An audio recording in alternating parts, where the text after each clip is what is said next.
जो गाता तो वो गजल है, तू ही भरता मुझ में बल है, तुझसे मुकम्मल मेरी सांसें, तू ही जीवन सबका तराशे।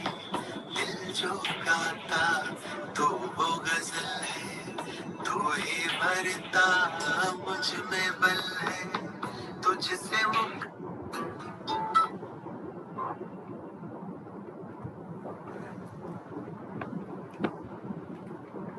ओम शांति। आवाज आ रही है?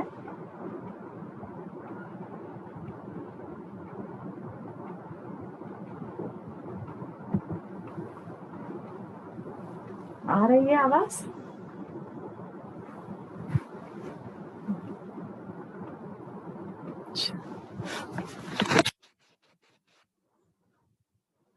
ओम शांति। आज शाम के इस सत्र में आज हम कई और सुंदर सुंदर विषयों का आदान प्रदान करेंगे। तो आज के शाम को जैसे हम कल सुन रहे थे कि इस सृष्टि में 4 युग है और वो चारों ही युग जो है वो इक्वल है और उनका ड्यूरेशन भी हमने समझा और साथ साथ वो किस समय पर किस रीति से उनकी हिस्ट्री भी सुना और ज्योग्राफी भी सुना। तो आज हम सुनने जा रहे हैं पुनर्जन्म क्या है और कितने पुनर्जन्म होते हैं।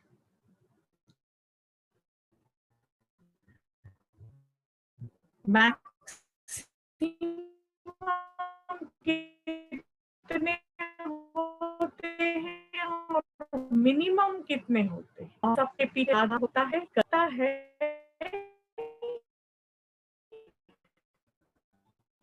उसी रीति से उसका आधार से जन्म। लेकिन पहले हम कितने जन्म किस युग में होते हैं उस चक्र को आज सुनने जा रहे हैं कि किस तरह से मानव जन्म होते हैं, क्योंकि आत्मा तो अविनाशी है और अभी तो होना ही चाहिए, नहीं है। तो आपके सामने अभी ये चित्र आ रहा है, बहुत पे बहुत सारी बातें हैं। वीडियो ब्रेक हो रहा है शाम के समय, इंटरनेट फिर थोड़ा ऐसा होता है, क्या करें। फिर भी यूट्यूब में भी आता होगा, but you can I can see you, वो भी ब्रेक ही होता होगा। जब इसमें ब्रेक है तो उसमें भी ब्रेक ही होगा। बिल्कुल नहीं क्लियर है आज।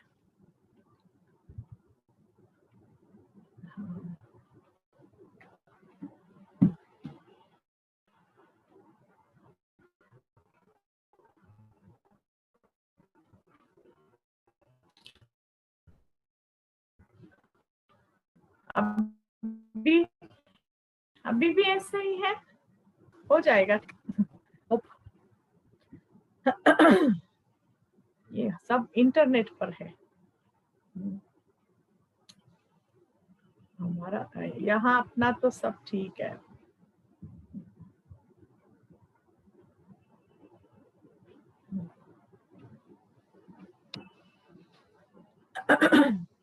थोड़ा भी क्लियर नहीं आ रहा है? हाँ, नहीं आ रहा है।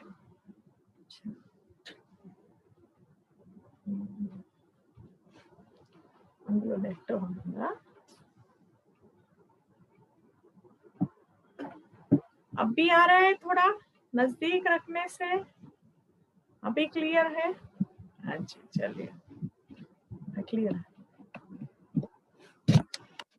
ओके। चलिए आगे बढ़ते हैं, सुनते जाओ। तो यहाँ पर आज हम देख रहे हैं कि ये चित्र जिसमें आपको 4 युग दिखाई दे रहे हैं, ओके। ये सीढ़ी का चित्र है। सो सीढ़ी का चित्र जो है ये आपको यहाँ दिखाया। ये सतयुग, ये त्रेता, ये द्वापर और ये कलयुग, ओके। ये 4 युग है। तो इन 4 युगों में एक एक स्टेप्स है ना, लैडर में तो स्टेप्स होते हैं। तो इसमें जो स्टेप्स है वो क्या है, एक एक स्टेप एक एक जन्म का है। ईच बर्थ आप देखेंगे तो एक एक सीढ़ी के रूप में दिखाया। पर आप यहाँ और गौर से देखेंगे तो एक एक स्टेप जो दिखा रहे हैं उसमें भी स्टेप्स बढ़ते जा रहे हैं, है ना। सतयुग में स्टेप्स कम है और फिर त्रेता में थोड़ा ज्यादा हो गया, द्वापर में और ज्यादा हो गया, कलयुग में तो बहुत ज्यादा स्टेप्स है। पर उस इनका जो ड्यूरेशन है वो तो देखिए उतना ही है, ठीक है ना। तो ये सृष्टि का जो ये सीढ़ी का जो चित्र है, इसमें यही हमें समझानी मिलती है कि मनुष्य आत्मा जो पुनर्जन्म लेती है वो हमने देखा कि कैसे शुरू में 9 लाख आत्माएं ऊपर से आती है। तो 9 लाख जो ऊपर से आती हैं वो आत्माएं इस धरती पर आकर के देवता रूप में जन्म लेते हैं। कल देखा ना स्वर्ग का वो जो चित्र हमने देखा, उसमें दिखाया कि देवताएं कैसे कितना सुख में सृष्टि में रहते हैं। तो यही भारत वैकुंठ था, यही भारत। यहाँ ये भी दर्शाया गया कि भारत वैकुंठ, तो छोटा सा पिक्चर आपको यहाँ दिखाते हैं कि यही भारत वैकुंठ था ना। ऊपर आकाश में कोई वैकुंठ नहीं था, यहाँ पर ही पुष्पक विमान होते थे। साइंस बहुत अपनी कहेंगे कि ऐसी स्टेज में साइंस, अभी तो क्या है, इन्वेंशंस होते हैं, एक्सीडेंट्स होते हैं, सब कुछ होता है ना। ट्रायल एंड एरर जो कहते हैं वो यहाँ होता है। लेकिन सारी ट्रायल्स पूरा कर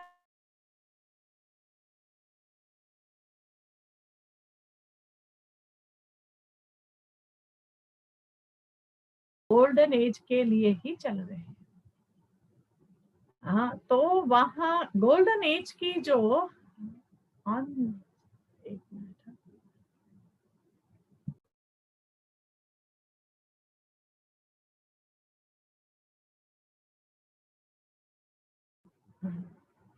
तो जो गोल्डन एज में ना पुष्पक विमान जो है, फ्लाइंग कार्स तो है, फ्लाइंग कार्स को ही वहां पर पुष्पक विमान बताया गया।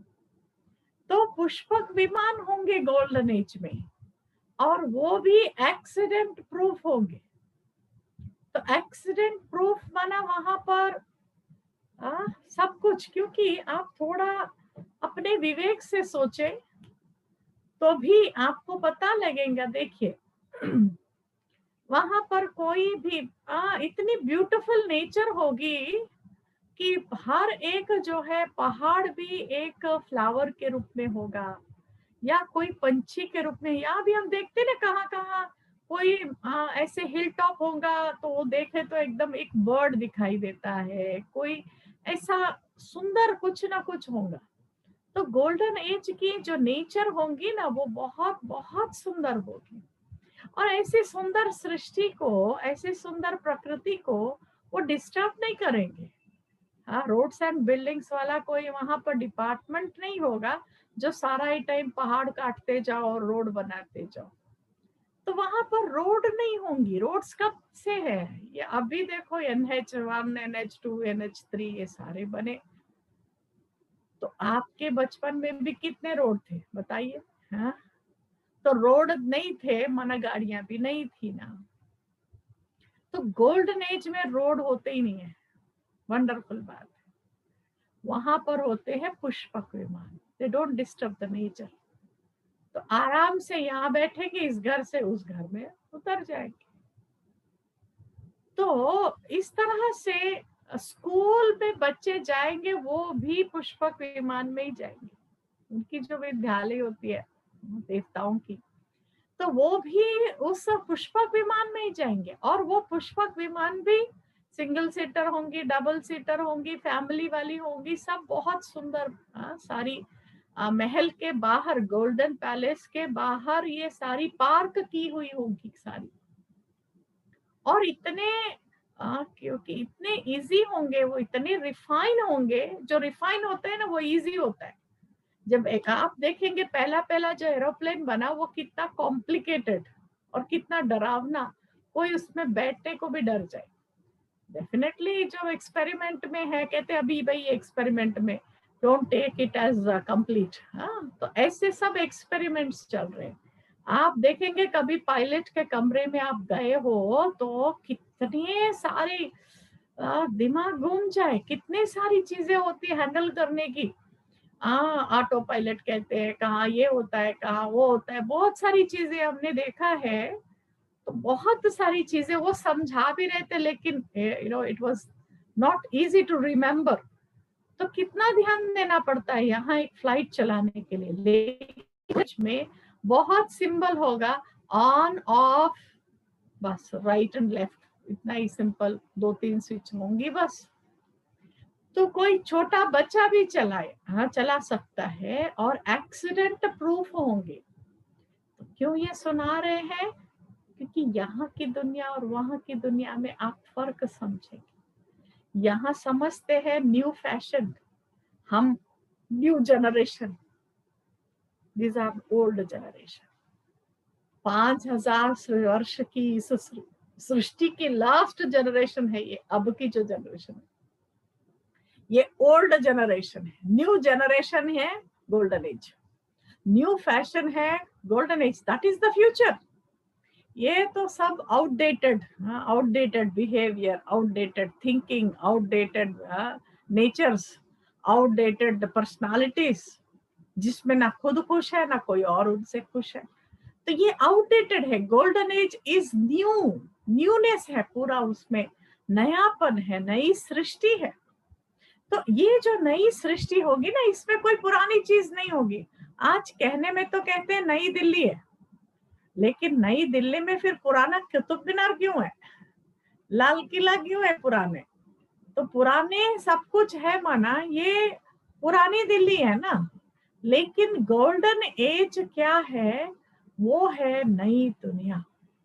गोल्डन एज में कोई पुरानी चीजें नहीं होंगी, इतना वो एकदम नई सृष्टि होगी। वहां पुरानी सृष्टि, कोई एक समय कलयुग था वो याद भी नहीं होगा, इतना कट ऑफ टोटली। टोटल कल्प, कल्प कहते हैं इसको। तो टोटल जो 4 युगों का कल्प है, एक कल्प कहते हैं इसको। तो वो जो कल्प है उसका पूरा यहाँ एक कल्प का दूसरे कल्प से कट ऑफ हो जाता है। कोई मेमोरीज नहीं, कोई यहाँ से वहां कोई चीज शिफ्ट नहीं हो सकती। तो इस तरह से सतयुग की ऐसी सुंदर सृष्टि में वहां पर योग बल से ही संतान का जन्म होता है। तो इसीलिए वहां पर जो शरीर मिलता है ना उनको, तो वो शरीर को कहते हैं कंचन काया, है ना, सोने जैसी हेल्दी बॉडी। क्योंकि 5 एलिमेंट्स भी बहुत अच्छे, और फिर उनके साथ 5 एलिमेंट्स के साथ योग बल वाली बात आ गई है। तो इसीलिए उनके शरीर में इतनी ताकत होती है, इतने हेल्दी होते हैं, उनको कोई बीमारी का पता ही नहीं, कोई बॉडी पेन्स नहीं होंगे, हेडेक नहीं होगा, सर्दी जुकाम भी नहीं होगा, कोरोना तो होगा ही नहीं। तो आप देखेंगे इतने हेल्दी बॉडी, निरोगी काया, बहुत स्ट्रांग बॉडी होते। सचमुच आप देखेंगे पूर्व जमाने में, आप थोड़ा पहले जाओ तो कितने हेल्दी थे आपके नानी दादी। हाँ, आज के बच्चे कितने छोटे छोटे बच्चे, सारा दिन देखो वो टेस्ट ये टेस्ट चलता ही रहता है। मन से भी बीमार तो तन से भी बीमार। लेकिन पहले अस्पताल ही नहीं होते थे तो बीमारियां भी तो नहीं होती थी। यहाँ जितनी भी अस्पताल बढ़ती जा रहे, दवाइयां बनती जा रही, बीमारियां भी ऐसे नई नई निकलती जा रही। तो गोल्डन एज में क्या है कि कोई बीमारी, कोई हेडेक कुछ भी नहीं होगा। उनको कभी देखा कोई देवता चीखता हुआ? कभी किसी ने कोई कहानी में भी नहीं दिखाया ना, परफेक्ट दिखाया उनको।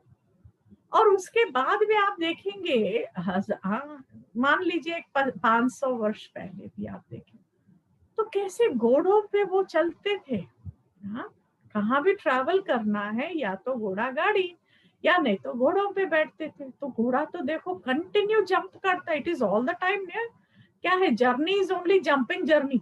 हाँ, ऐसे थोड़ी यहाँ कोई जैसे कि भाई मैं हमारे तो ये गाड़ी ऐसी स्मूथ होनी चाहिए, इसमें आवाज आ रही है, फलानी कंपनी के है तो इसमें स्मूथनेस ज्यादा है।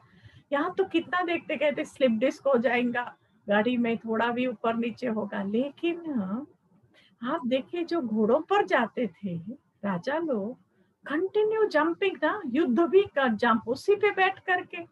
भाई उनको कोई बैक सपोर्ट नहीं, कुछ भी नहीं। शरीर में ताकत थी ना, मतलब कहने का भाव क्या है, कितनी शरीरों में ताकत थी। हाँ, इतना सब करके फिर जाके फाइटिंग भी करते थे, जर्नी इतना लंबा करके फिर अटैक करना, युद्ध करना वो भी करते थे। तो शरीर में देखिए कितनी उनके अंदर स्टैमिना थी, इम्यूनिटी थी। आज जो बातें कहते वो तो नेचुरल थी, वो कभी उसके बारे में सोचने ही नहीं थे। तो 500 वर्ष पहले इतना था तो 5000 वर्ष पहले के शरीरों में कितनी ताकत होती होंगी। और आप सोने को देखिए तो 500 वर्ष पहले श्री कृष्ण देवराय के समय पर कहते हैं आंगन में हीरे मोती ऐसे, एक शेर के मोती एक शेर के हीरे ऐसे बेचते थे, शेर से बेचते थे। और ओपन मार्केट था, उसके लिए कोई ताला चाबी नहीं, ओपन मार्केट में सब बिकते थे। तो 500 साल पहले ऐसा खुला मार्केट, इतना अबंडेंट रिसोर्सेस, तो फिर गोल्डन एज में क्या था? तो प्रकृति की नेचुरल रिसोर्सेस, ह्यूमन रिसोर्सेस, सारे रिसोर्सेस अबंडेंट थे। तो इसीलिए सतयुग को कहते हैं दूध घी की नदियां बहती थी। स्वर्ग माना क्या, दूध घी की नदियां बहती थी। अब दूध की कोई नदी बहती है क्या? देखो अब आज मान लीजिए दूध की नदी है, गरम नहीं करा तो क्या हो जाए, फट जाए, पनीर बन जाए सवेरे, या तो खट्टी बास आ जाए, दही जम जाए, ठीक है ना। तो ऐसे दूध घी की नदियां इन द सेंस, किसी के लिए कहते हैं इनके घर में तो जी दूध घी की नदियां बह रही है, माना इनके घर में बहुत ज्यादा है। तो ये ज्यादा को कहने के लिए वो इस तरह से कहते हैं। तो सतयुग में, वैकुंठ में कोई बीमारी नहीं थी, कोई दुख दर्द नहीं था, सुख शांति संपत्ति सब कुछ था।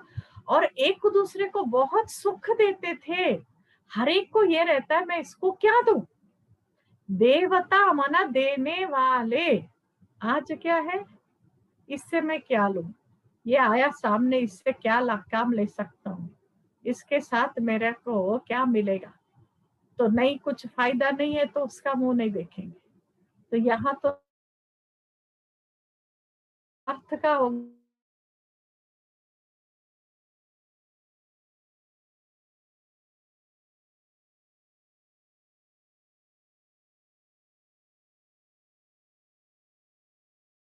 तो स्वर्ग है, एक्सपेक्टेशन है ही नहीं। और यहाँ सब ऐसे सवेरे उठ के खड़े हाथ आगे करके, कोई इसमें डाल दो, थोड़ी रेस्पेक्ट डाल दो, कोई थोड़ा प्यार डाल दो, थोड़ा मेरे को कोई अटेंशन मेरे ऊपर दियो थोड़ा सा। तो सवेरे उठ के सारे घर में 4 लोग हैं, 4 लोग एक दूसरे को मांग रहे हैं।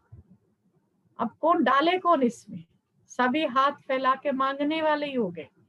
तो ये देवता की दुनिया हो गई, और वो है देवता की दुनिया, देने की भावना, इसलिए सुख है, इसीलिए पेन नहीं है। तो ऐसी सुंदर सृष्टि जो वैकुंठ थी ना, यहाँ पर अभी आप लोगों को थोड़े काउंट्स याद रखने पड़ेंगे। तो इस गोल्डन एज में 1250 ईयर्स की एज है और उसमें 8 जन्म। लक्ष्मी नारायण का राज्य है ना, राधा कृष्ण ही स्वयंवर के बाद लक्ष्मी नारायण नाम उनका होता है और फिर वो राज गद्दी पर बैठ करके राज्य करते हैं। तो यथा राजा रानी तथा प्रजा, सब ऐसे ही होते। तो ऐसे वैकुंठ में इनका राज्य चलता है। तो कोई एक ही लक्ष्मी नारायण 1250 ईयर्स तो राज्य नहीं करेंगे। हाँ, वहां पर भी शरीर छोड़ते हैं, लेकिन आयु लंबी होती है। क्यों लंबी होती है? क्योंकि वो योगी थे पहले जन्म में। तो ये जो देवताएं होते हैं ये 8 जन्म लेते हैं। 1250 divided by 8, how much it is? 1250, 1250 में 8 जन्म, तो कितना हुआ? एक एक जन्म की आयु कितनी होगी बताइए अभी थोड़ा, किसकी बुद्धि चल रही है? तो एक एक जन्म की आयु होंगी एवरेज 150 ईयर्स, एवरेज बताएंगे। तो 150 ईयर्स एज है गोल्डन एज में। यहाँ पर एज 30 हो गया ना, अब बीमारियां शुरू। अरे वहां तो 30 तो बचपन है गोल्डन एज में। 70-80 में कभी यंग होते हैं, फिर तो 100 के बाद कभी मिडिल एज, और 150 जब होगा ना, तो देखिए एक ही आप भी देखते हैं ना, कोई चीज खराब ही नहीं होती है। होगा या कोई शू होगा, कुछ भी होगा, आप उसको पहन पहन के बोर हो जाते हैं, कहते भाई ये तो फटती नहीं है, खराब ही नहीं होती, चलो भाई किसी को दे दे कम से कम। तो एक ही चीज, हाँ, शरीर बिल्कुल ही ऐसा ही रहे। कोई कहते ना मैं अमर हो जाऊं, अरे अमर होके एक ही शरीर में बोर नहीं हो जाएंगे? वही वही शरीर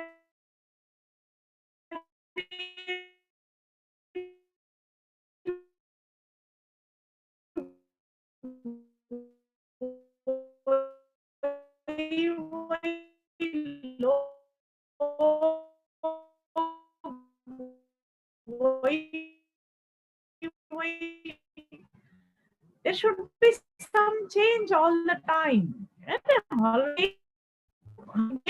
आज आया तो 4 चीज दिन में सकता है, तो हमें एक प्रॉपर टाइम पे वो चीज खत्म होनी चाहिए, नहीं तो बोर होते हैं। जलता है तो भी ठीक नहीं, खत्म नहीं होगा वो ठीक नहीं। तो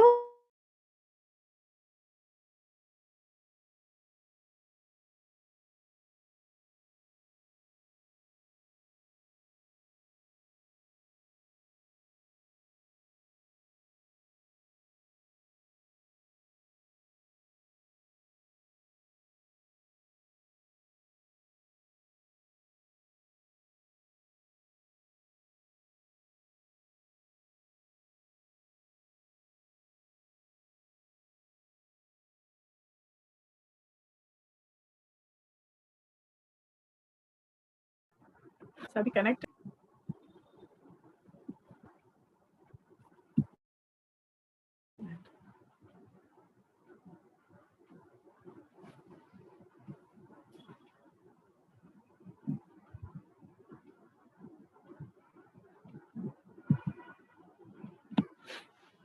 अभी ठीक है, सुनाई देता? हाँ, थोड़ा सा शायद यहाँ कोई प्रॉब्लम।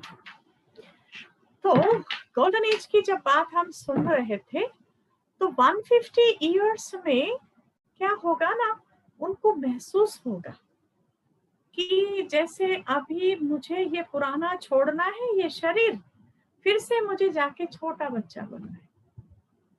तो नया ड्रेस मिल रहा है, तो आपको पुराना तो याद ही नहीं, पुराने से अटैचमेंट खत्म हो जाएगा। उनको पता चलेगा कि मुझे अभी छोटा सा बॉडी मिलने वाला है। तो और वहां पर कहाँ भी जन्म लो तो प्रॉब्लम तो है ही नहीं, दुख तो है ही नहीं। तो आराम से बैठ करके सबको बाय करके मैं जा रहा हूँ, ओके। और वहां किसी का किसी के साथ अटैचमेंट नहीं है। Attachment is insecurity actually. तो वहां कोई किसी से कुछ अटैच्ड नहीं है। लव है लेकिन अटैचमेंट नहीं है। तो इसीलिए सभी कहेंगे अच्छा बाय, हाँ ये भी कहेंगे बाय, वो भी कहेंगे बाय, और सब हाँ बाय नहीं बोलेंगे, उनकी जो भाषा होगी वो छुट्टी लेकर के आराम से। आपने देखा होगा पहले जमाने में लोग, सतयुग की बात तो छोड़िए, बाद की बात भी मैं कह रही हूँ, उनको पता चलता अभी मुझे जाना है तो अपने आप उठ के लेट जाते थे नीचे। किसी को उठा के नीचे रखने की भी क्यों तकलीफ देवे, वो अपने आप नीचे बैठ करके शरीर छोड़ देते। ऐसे कईयों को मालूम पड़ता था।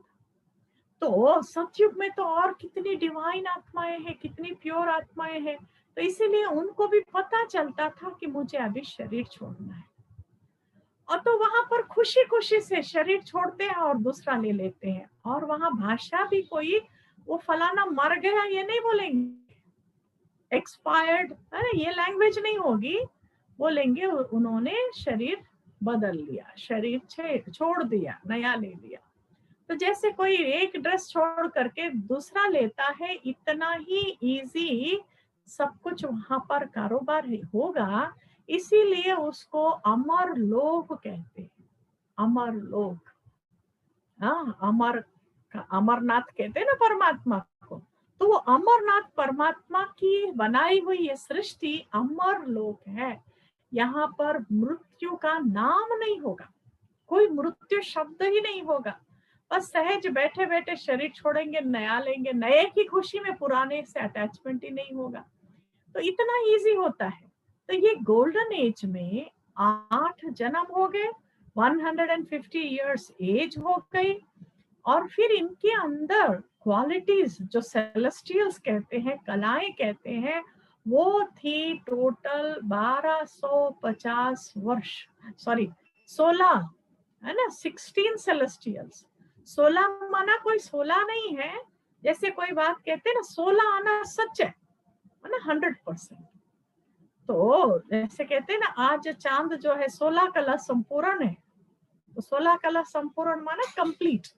तो गोल्डन एज में जो देव आत्माएं होते हैं उनके अंदर 16 कला संपूर्ण होते हैं। वो कला कौन सी कला है? बात करने की कला, किसी के साथ मिल के रहने की कला, सबके भोजन करने की कला, जीवन जीने की जो कलाएं है ना, नींद करने की भी कला, सब कलाएं हैं।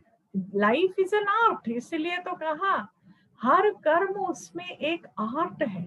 तो ऐसे वो देवताओं का हर कर्म एक कला के रूप में होता है, इसलिए उनको 16 कला संपूर्ण।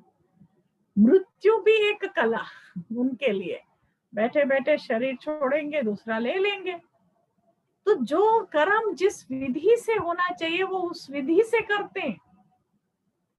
यहाँ तो 16 कला के बारे में आगे कभी सुनेंगे, लेकिन कहने का भाव है कि 16 कला संपूर्ण आत्माएं होती हैं। तो ये सतयुग की कहानी, इसीलिए आपने सुना होगा अष्टलक्ष्मी कहते हैं ना। अष्टलक्ष्मी क्यों कहते हैं? क्योंकि सतयुग में लक्ष्मी के कितने जन्म है? 8 जन्म। और जो राज्य करेंगे लक्ष्मी नारायण, वो भी 8 लक्ष्मी नारायण होंगे, क्योंकि एक ही राजा थोड़ी पूरे 1250 वर्ष बैठेगा, नहीं। लक्ष्मी नारायण 1, लक्ष्मी नारायण 2, लक्ष्मी नारायण 3। गद्दी का नाम, वो सिंहासन का नाम लक्ष्मी नारायण होगा, उस पर उनके बच्चे बैठेंगे, फिर उनके बैठेंगे, उनके बैठेंगे, ऐसे। तो इसीलिए अष्टलक्ष्मी बैठती है। तो अष्टलक्ष्मी इधर नंबर मिल गया ना, सतयुग के 8 जन्म समझ में आ गया हमको। फिर अब चलते हैं त्रेता में। हो गया, सतयुग बीत गया, अभी चलो कहानी सुन रहे हैं हम। सतयुग से नीचे आने का दिल तो नहीं है, पर आना तो पड़ेगा। हाँ, तो गोल्डन एज से, हाँ फिर गोल्डन एज में और क्या होगा, कितना टेस्टी भोजन होगा भाई वहां पर। तो नेचुरल इतना टेस्ट होता है भोजन में। आजकल तो इतने मसाले डाल करके भी भोजन का टेस्ट ही नहीं बनता। लेकिन हाँ, आप कहते नानी दादी कल सुन रहे थे ना कितना टेस्टी, अरे उनके हाथ में क्या, नेचर में ही वो ताकत, नेचर में इतना नेचुरल टेस्ट। ये भी फिर मनुष्य के गुणों से होता है, मनुष्य के गुण खत्म तो नेचर में टेस्ट खत्म। प्रकृति का मनुष्य का पूरा सुंदर कोइंसिडेंस का है या क्या कहे चलता है, दोनों का ही सिंक्रोनाइजेशन बहुत सुंदर चलता है, हम जैसे वो वैसे। पर गोल्डन एज में बहुत इतने सुंदर फल फूल सब होते हैं, वहां पर नेचुरल ही देवताएं तोड़ते नहीं है, दुख नहीं देते हैं कोई चीज को, प्रकृति को भी। इनको यहाँ चाहिए होता है, वहां से वो फ्रूट राइप होकर के एकदम वो गिरने वाला होता है एकदम। तो ये रिदमेटिक लाइफ है नेचर के साथ, इनको चाहिए वो वहां से मिल रहा है। तो इसलिए जैसे प्रकृति के साथ उनका सुंदर एक रिदमेटिक लाइफ स्टाइल होता है, एक सीक्वेंस जैसे होता है, एक सीरियल में जब कुछ चलता है। तो गोल्डन एज में कितने प्रकार के भोजन बनते हैं लक्ष्मी नारायण के महल में, 56 प्रकार के रोज के वैरायटी। और वो खाते कितने, वो तो बहुत थोड़ा थोड़ा सब टेस्ट कर लिया पूरा हो गया, ऐसे होते। तो ऐसी सुंदर सृष्टि वहां, उनका क्या कारोबार होगा, भाई पैसे कमाने का टेंशन नहीं, हेल्थ मेंटेन करने के लिए गोलियां डालनी नहीं, तो सारा दिन उनका कितना आराम से गुजरता है। कोई केसेस नहीं, कोई राजा को भी कोई भी राज्य में चोरी हो गई, क्या फलाना अटैक कर रहा, कोई है ही नहीं दूसरा, एक ही राज्य है, एक ही भाषा है और एक ही धर्म है, तो इसलिए कोई डिफरेंसेस ही नहीं है। आराम से सुख शांति में जीवन भगवान ने बना करके हमको वर्षे में दिया। फिर धीरे धीरे चलते हैं त्रेता में। तो गोल्डन एज पूरा हुआ, तो त्रेता में राम सीता का राज्य बदल गया। ये सूर्यवंशी, लक्ष्मी नारायण गोल्डन एज के हैं सूर्यवंशी, त्रेता के कहेंगे चंद्रवंशी, इसीलिए कहते हैं रामचंद्र। राम के पूर्वज सब सूर्यवंशी थे, राम से चंद्रवंश शुरू हुआ, इसलिए रामचंद्र कहते हैं। फिर उसके साथ साथ आप देखेंगे राम नवमी कहते हैं, क्योंकि 9th जन्म है ना राम का, 8 जन्म तो पहले हो गए, तो 9th बर्थ राम का है, इसलिए राम नवमी कहते हैं। अच्छा, अब त्रेता में चलते हैं तो देखिए थोड़े स्टेप्स ज्यादा हो गए। यहाँ पर जन्म होते हैं 12 बर्थ्स, तो 1250 डिवाइडेड बाई 12, तो एवरेज निकलेगा कितना आता है 150 या सॉरी 50 नहीं आएगा, 120 110 ऐसे आसपास, ठीक है ना। तो ये त्रेता का 104, अच्छा पर थोड़ा ज्यादा ही, मतलब एवरेज निकालो तो होता है, तो नॉट लेस देन 100, 100 के कम तो होगा ही नहीं है। और फिर यहाँ पर आप देखेंगे त्रेता में कितना होता है कलाएं, यहाँ 16 कला और यहाँ पर 14 कला, 2% जैसे कम हो गया, दैट्स ओके।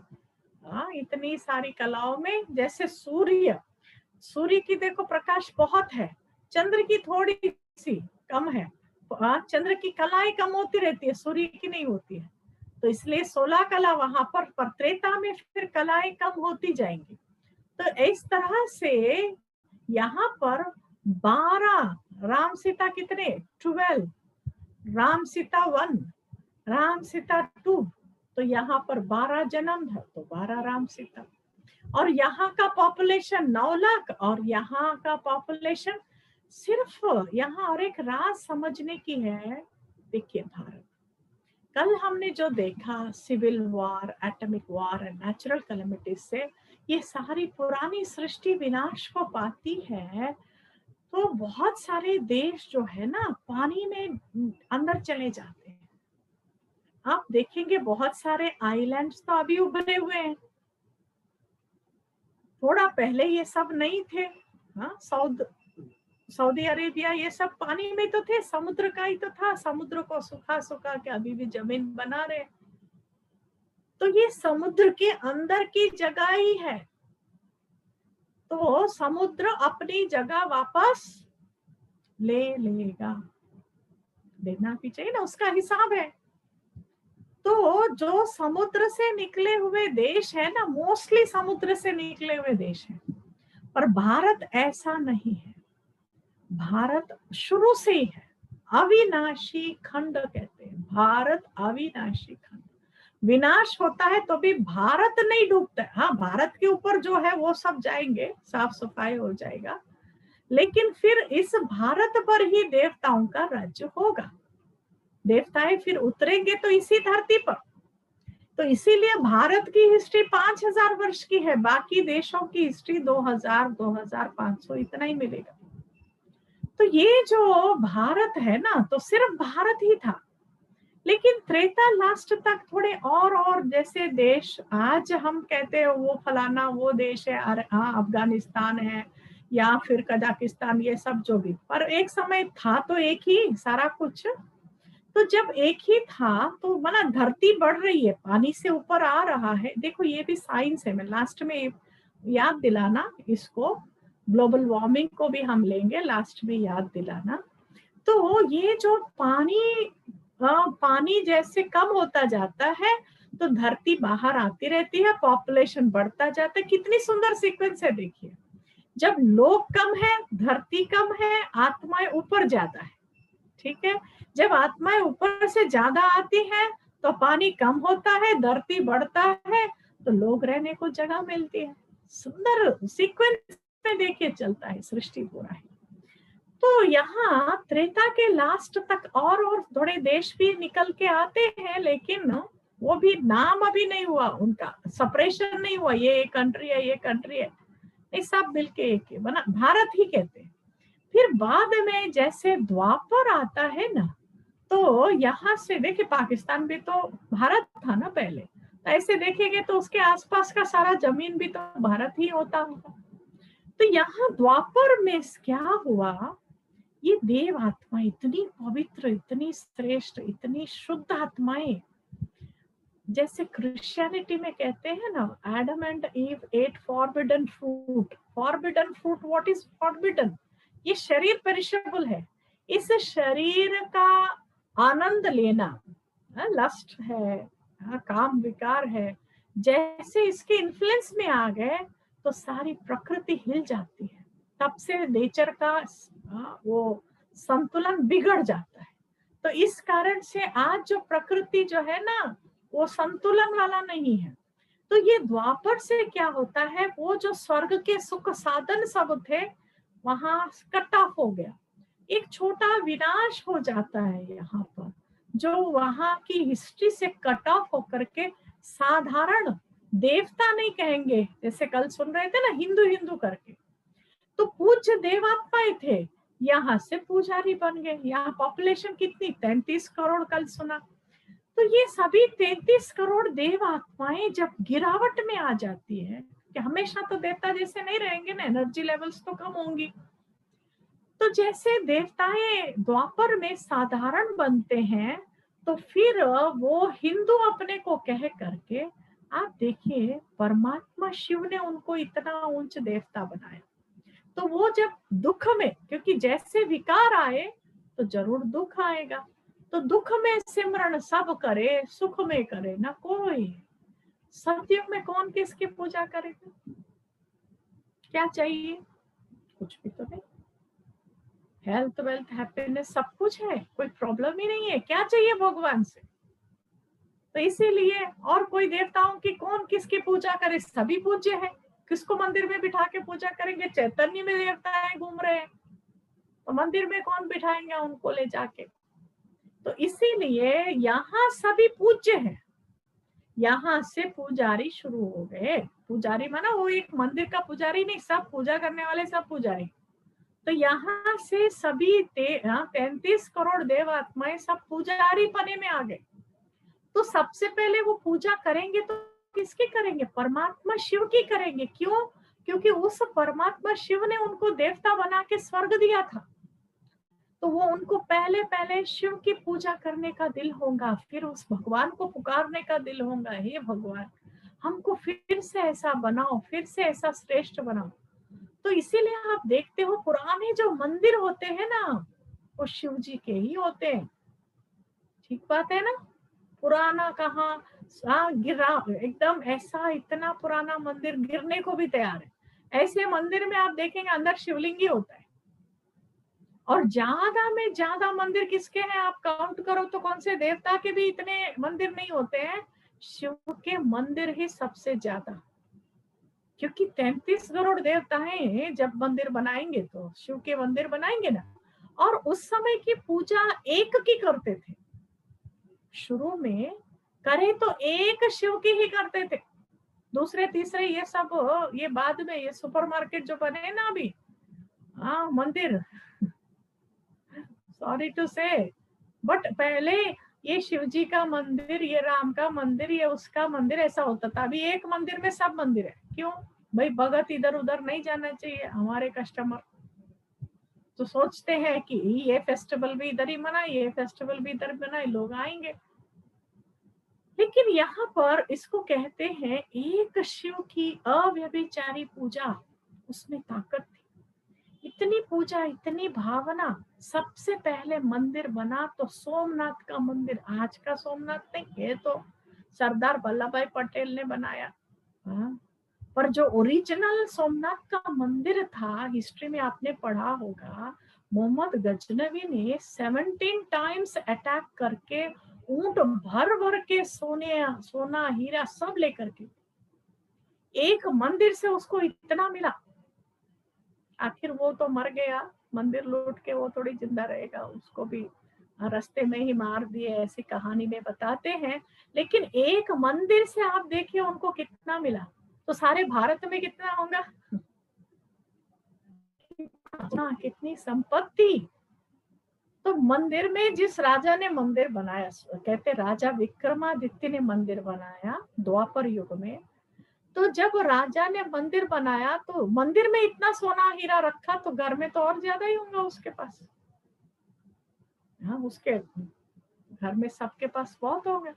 तो यहाँ पर पहले पहले शिव की पूजा करते थे, फिर उसके बाद कि देख भगवान तो आता नहीं है द्वापर में, तो फिर उन्होंने क्या किया, श्री कृष्ण की पूजा। क्योंकि एक समय श्री कृष्ण सतयुग का फर्स्ट प्रिंस, कल परसों में कृष्ण के बारे में सुनेंगे।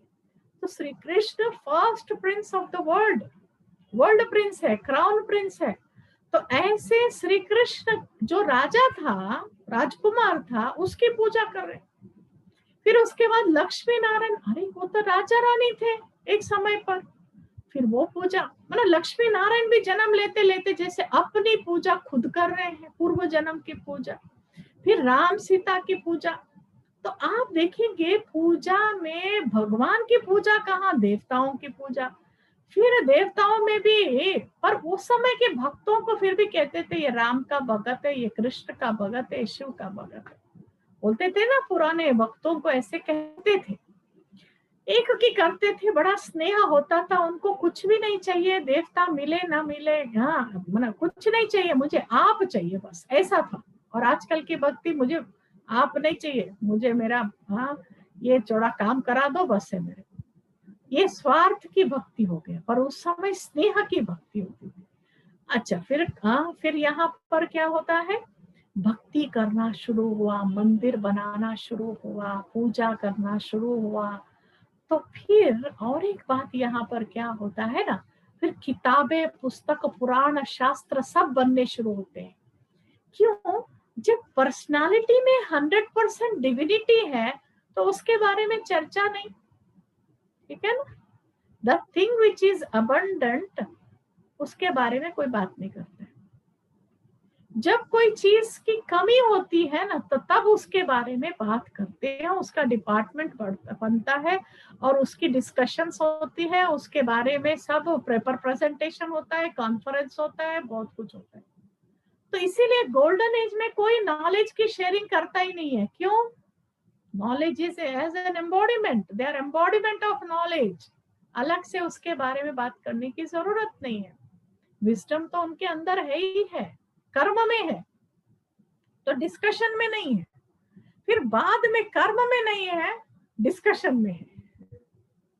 जैसे जैसे पर्सनालिटी से डिविनिटी खत्म होती जा रही है, तो लोगों ने क्या देखा, उस समय के जो सेंट्स थे, गुरु लोग थे, तो उन्होंने क्या किया कि let us put in some books, है ना, उसके कुछ बनाए हम बुक्स। उस समय बुक्स थे या जो भी था उस समय का सिस्टम ऑफ राइटिंग, तो वो उसमें लिखते गए मना।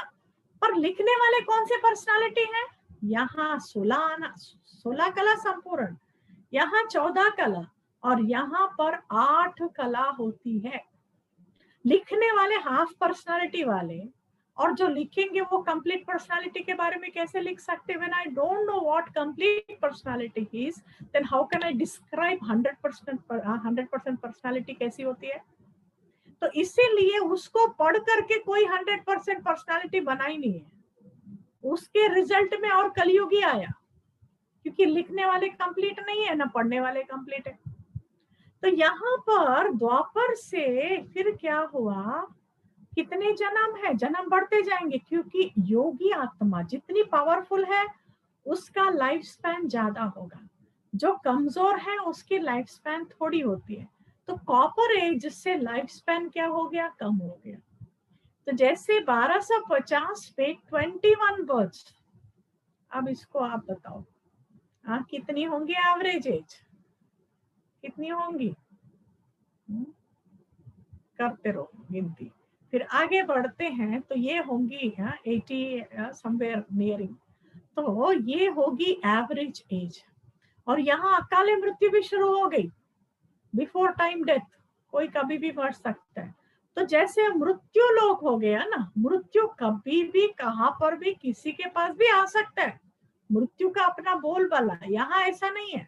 मृत्यु नाम ही नहीं है, वो पेन भी नहीं है, वो फीलिंग भी नहीं है, तो इसलिए मृत्यु को एंट्री नहीं है। इसको कहते हैं अमर लोक। हाँ, बॉडी चेंज करेंगे but it is not in the name of मृत्यु। और यहाँ पर जब कलयुग आता है ना, तो भक्ति की स्टेज, जो पूज्य आत्माएं थे, देव आत्माएं, वो जन्म लेते लेते इतने नीचे गिरावट में, पुजारीपन में भी पूजा की क्वालिटी भी बदल जाती है। देखिए यहाँ पर क्या कर रहे हैं, हनुमान की, गणेश की पूजा, झाड़ की पूजा, पानी की पूजा, अग्नि की पूजा, मट्टी की पूजा, गुड़ियों की पूजा, क्या कर रहे हैं? आज गुड़िया बनाओ, पूजा करो, उसको खिलाओ पिलाओ, फिर ले जाके टैंक बंड में डाल दो। ये किसने बताया? ये पूजा की विधि कौन से शास्त्र में लिखी हुई है? भगवान ने कब बताया? कुछ भी नहीं, सबको पता है। ये जो आज इतना गणेश का कितना खर्चा करते हैं, ये कोरोना के कारण कुछ तो अच्छे काम हो गए, खर्चा कम हो गया, लेकिन आप देखेंगे कितना waste of money, energy and पानी में कितना पोल्यूशन। और ये हम सबको पता है, हिस्ट्री में बाल गंगाधर तिलक जी ने स्वतंत्रता के जो समय होता था स्ट्रगल, फ्रीडम स्ट्रगल के समय पर सब अपने अपने घर में पूजा करते हैं, तो हमारे अंदर यूनिटी कैसे आएगी करके उन्होंने ऐसे चौरस्ते पर या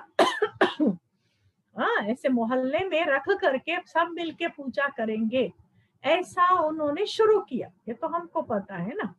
फिर धीरे धीरे 1 से 2, 2 से 4, 4 से 100, 1000, आप भी पता नहीं कितने नंबर में इतना करते, अभी कोई बंद ही नहीं कर सकता इसको, किसकी ताकत नहीं। तो ऐसे ही कोई चीज शुरू होती है, फिर उसके बाद सब करने लग पड़ते। क्यों कर रहे? कुछ पता नहीं, बस एक ने किया, सब ने किया। जैसे नहीं भेड़ बकरी की चाल होती है, एक भेड़ या भेड़िया जो है वो कूदता है तो सारे कूदने लगते हैं। क्यों कूदता है वो नहीं समझ में आता, क्योंकि पहला वाला कूदा ना, सब कूदते हैं।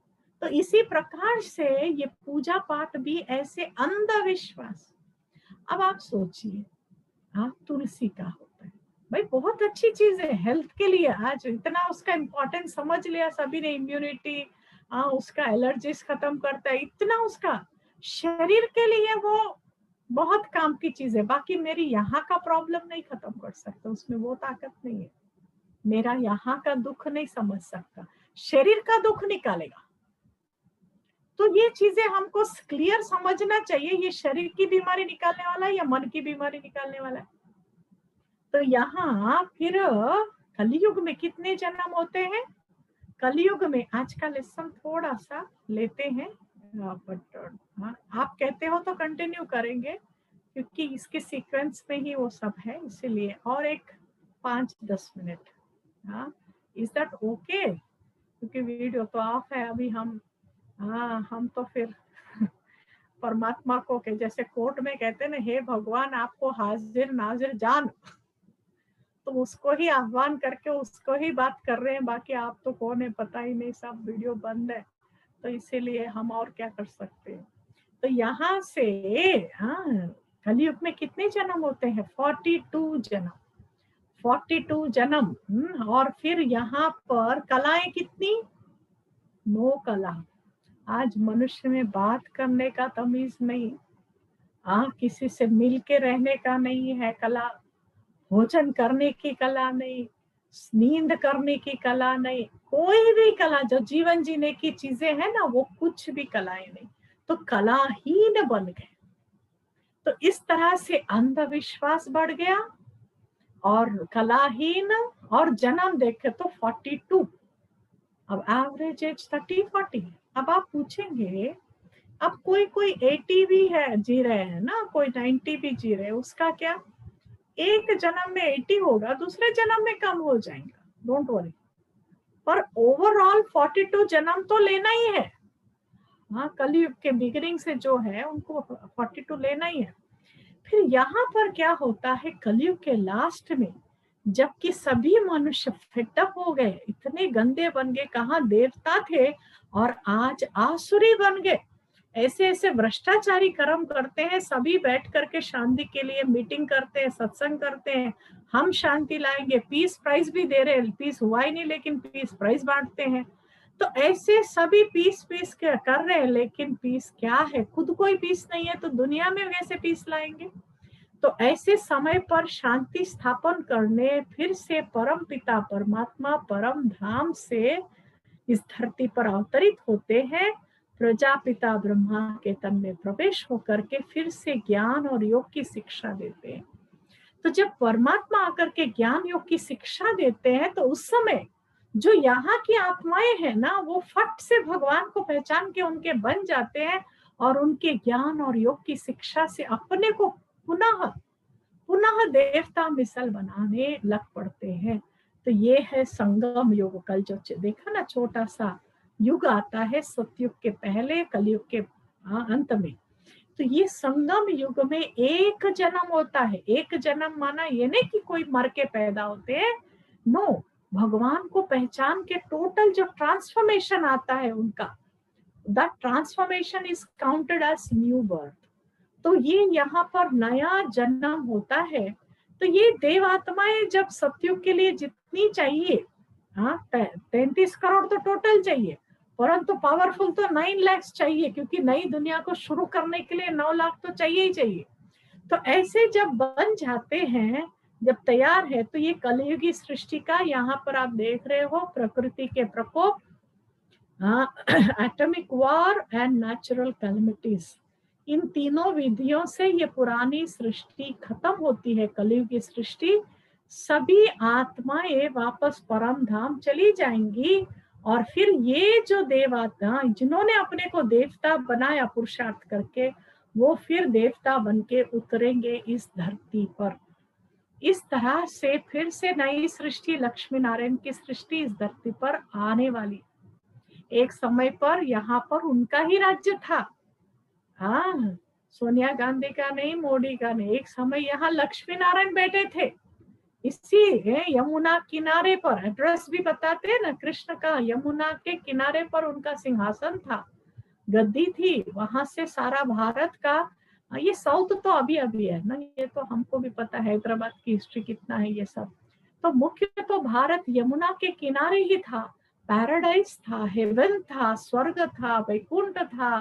तो ये सारे नाम यहाँ के लिए देते हैं। तो अब फिर से हम अपनी आज के लेसन पर आते हैं। तो टोटल कितने जन्म हो गए?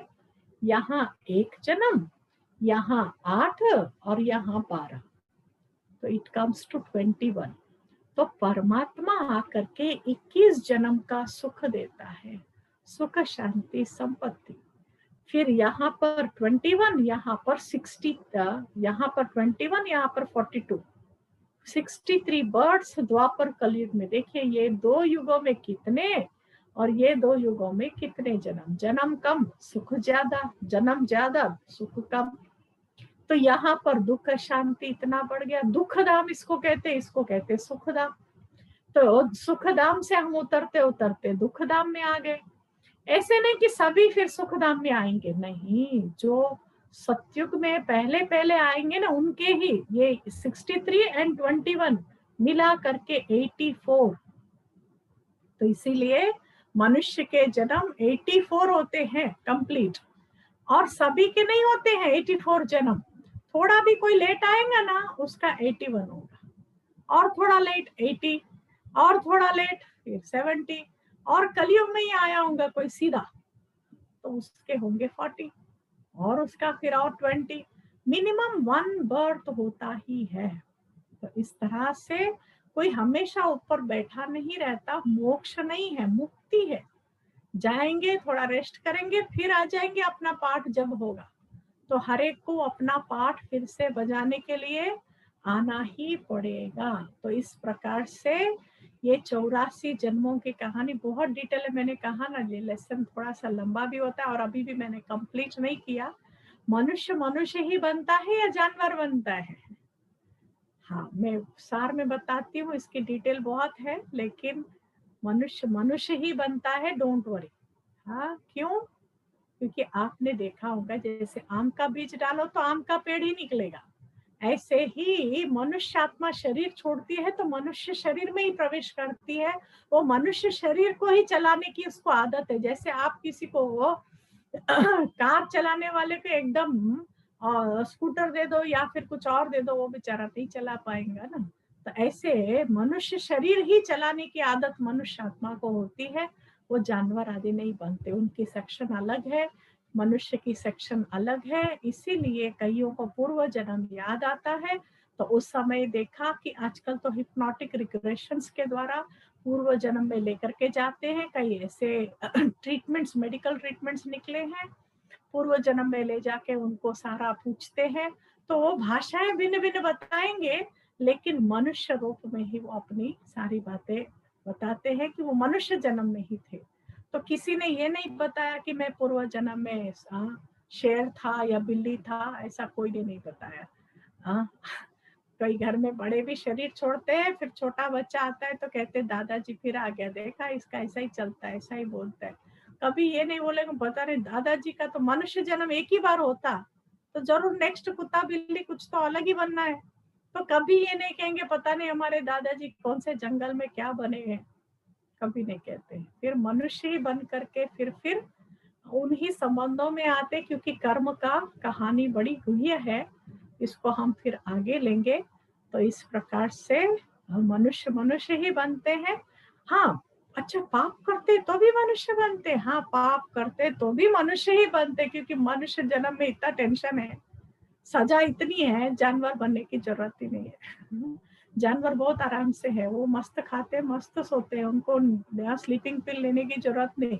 लेकिन मनुष्य को खाओ तो हजम होता नहीं, एसिडिटी की गोली खाओ, फिर बाद में सोने के लिए गोली खाओ, उठने के लिए गोली, बैठने के लिए गोली, हर चीज की गोली है। लेकिन इसलिए पाप देखिए, एक भिखारी बन के चौरस्ते पर खड़े रह करके सबसे भीख मांगते रहो, कुत्ते जैसा जन्म ना, और उसके ही सामने एक इंपोर्टेड कार में आराम से वो कुत्ता जो है एसी कार में घूम रहा है मालिक के साथ, बाहर ऐसे सिर रख के घूमता है। हाँ, तो आप देखो वो कुत्ते की तो कितना अच्छा जन्म है। तो ये तो कुत्ते से भी बदतर जन्म है ना। तो मनुष्य जन्म ही होगा, परंतु जिस ऑर्गन से पाप किया वो ऑर्गन नहीं मिलेगा नेक्स्ट जन्म में, ये सजा मिलती है। किसी ने बुद्धि से किसी को ज्यादा होशियारी करके किसी को गिराया, किसी को दुख दिया, किसी को तकलीफ पहुंचाई, उसकी डल बुद्धि हो जाएगी नेक्स्ट जन्म में। और कोई आंखों से करता है, आंख नहीं मिलती, मुख से करता है, मुख नहीं मिलता। ऐसा कोई ना कोई ऑर्गन जो है ना, ये इसीलिए भगवान कोई इंडिफरेंस नहीं करता, हर एक अपने कर्मों से अपने को अपना भविष्य बनाता है। इसलिए मनुष्य ही बनेगा और यहाँ ही सजा खाएगा। तो अभी तो हमको मनुष्य से देवता बनने की पढ़ाई भगवान पढ़ा रहा है। तो ऐसी पढ़ाई हम पढ़ करके अपने को ऊंचते ऊंच, श्रेष्ठते श्रेष्ठ हम अपने को जितना बनाना चाहते हैं बना सकते हैं। ओम शांति। चलिए 2 मिनट साइलेंस में बैठ के आज का ये पूरा करते हैं। इफ पॉसिबल टुमारो, हाँ कल का जो सत्र होगा वो कल बताएंगे क्या होगा, बिकॉज उसमें थोड़ा सा आपको एक और लेसन बीच में रह गया, कैसे सारी दुनिया की आत्माएं परमात्मा एक को ही पूजा करते हैं, शिव बाबा को ही पूजा करते हैं, मुसलमान भी तो क्रिश्चियन भी, उसको कल समझेंगे। और साथ में कल्प वृक्ष क्या है, कहते हैं ना कल्प वृक्ष के नीचे बैठो तो सब मनोकामनाएं पूर्ण हो जाती। तो आपको बैठना है कल्प वृक्ष के नीचे, तो कल बिठा देंगे। ओके, ओम शांति।